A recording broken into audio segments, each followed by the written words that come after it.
भारत की सनातन परंपरा में कुछ व्रत केवल पूजा नहीं होते, वे प्रेम, त्याग, तपस्या और अटूट विश्वास का प्रतीक बन जाते हैं।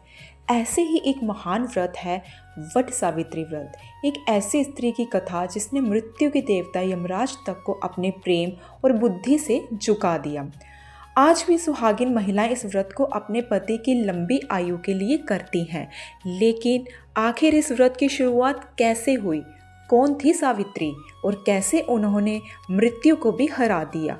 आइए जानते हैं वट सावित्री व्रत की अद्भुत और सच्ची कथा। बहुत समय पहले मद्र देश में एक प्रतापी राजा राज्य करते थे, राजा अश्वपति। उनके पास धन, वैभव और सम्मान सब कुछ था, लेकिन संतान नहीं थी। राजा और रानी वर्षों तक दुखी रहे। तब राजा अश्वपति ने संतान प्राप्ति के लिए कठोर तपस्या शुरू की। उन्होंने वर्षों तक देवी सावित्री की आराधना की। आखिरकार उनकी तपस्या से प्रसन्न होकर देवी प्रकट हुई। उन्होंने कहा, राजन, तुम्हें एक तेजस्वी पुत्री प्राप्त होगी। कुछ समय बाद राजमहल में एक दिव्य कन्या का जन्म हुआ। उनका नाम रखा गया सावित्री। समय बीता, सावित्री बड़ी हुई। उनकी सुंदरता और तेज ऐसा था कि लोग उन्हें देवी समान मानते थे। जब विवाह का समय आया तब राजा अश्वपति ने कहा, पुत्री, तुम स्वयं अपना वर चुन सकती हो। सावित्री वन वन घूमी और तभी उनकी मुलाकात हुई एक वनवासी राजकुमार से, सत्यवान। सत्यवान अत्यंत धर्मात्मा, सत्यवादी और विनम्र थे, लेकिन उनके जीवन में एक बड़ा दुख था। उनके पिता अपना राज्य खो चुके थे और वन में रहते थे। सावित्री ने सत्यवान को ही अपना पति चुन लिया। जब यह बात महल में पहुंची तभी वहां देव ऋषि नारद आए। उन्होंने ध्यान लगाकर सत्यवान का भविष्य देखा और फिर गंभीर स्वर में बोले, सत्यवान गुणवान है, लेकिन उसकी आयु बहुत कम है। विवाह के ठीक 1 वर्ष बाद उसकी मृत्यु निश्चित है।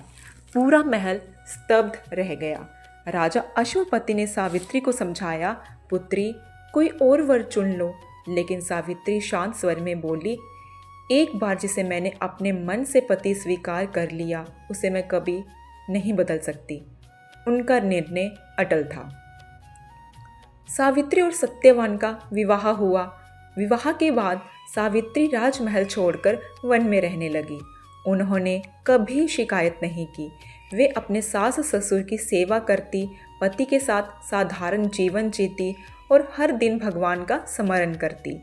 लेकिन उनके मन में एक बात हमेशा रहती, सत्यवान की आयु। दिन बीतते गए और धीरे धीरे वह अंतिम दिन भी पास आने लगा। जिस दिन सत्यवान की मृत्यु निश्चित थी, उस दिन सावित्री ने कठोर व्रत रखा। उन्होंने वट वृक्ष के नीचे पूजा की, बरगद का वृक्ष, जिसे अमरता और स्थिरता का प्रतीक माना जाता है। सावित्री ने पूरे दिन उपवास रखा और भगवान से प्रार्थना की। फिर सत्यवान लकड़ी काटने वन की ओर जाने लगे। सावित्री बोली, आज मैं भी आपके साथ चलूंगी। वन के भीतर सत्यवान लकड़ी काट रहे थे। अचानक उनके सर में भयंकर दर्द हुआ। उन्होंने कहा, सावित्री, मेरा सिर बहुत भारी हो रहा है। और अगले ही पल वे बेहोश होकर गिर पड़े। सावित्री ने उन्हें अपनी गोद में लिया। तभी अचानक वातावरण बदलने लगा। चारों ओर अजीब सन्नाटा छा गया और तभी वहां प्रकट हुए यमराज। यमराज ने सत्यवान के शरीर से आत्मा निकाली और दक्षिण दिशा की ओर चल पड़े। लेकिन सावित्री चुप नहीं बैठी। वे भी यमराज के पीछे पीछे चलने लगी। कुछ दूर जाकर यमराज बोले, देवी, अब लौट जाओ, ये संसार का नियम है। लेकिन सावित्री बोली, जहाँ मेरे पति हैं वही मेरा धर्म है। उनकी बात सुनकर यमराज प्रभावित हुए। यमराज बोले, तुम्हारी धर्मनिष्ठता से मैं प्रसन्न हूँ। तुम 3 वरदान मांग सकती हो, लेकिन शर्त यह थी कि सत्यवान का जीवन नहीं मांग सकती। सावित्री ने पहला वर मांगा, मेरे ससुर को उनका खोया हुआ राज्य वापस मिल जाए। तथास्तु। फिर उन्होंने दूसरा वर मांगा, मेरे ससुर को 100 पुत्र प्राप्त हों। तथास्तु।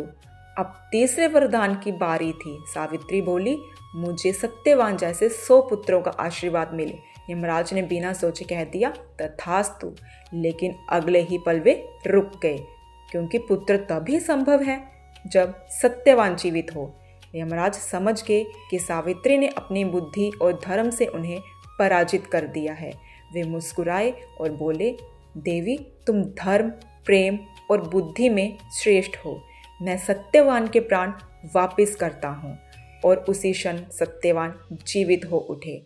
सावित्री और सत्यवान अपने आश्रम लौट आए। कुछ समय बाद उनके ससुर को राज्य वापस मिला। उनका परिवार फिर से सुख और समृद्धि से भर गया। और तभी से महिलाएं इस दिन वट सावित्री व्रत करती हैं, वट वृक्ष की पूजा करती हैं और सावित्री जैसी अटूट निष्ठा की कामना करती हैं।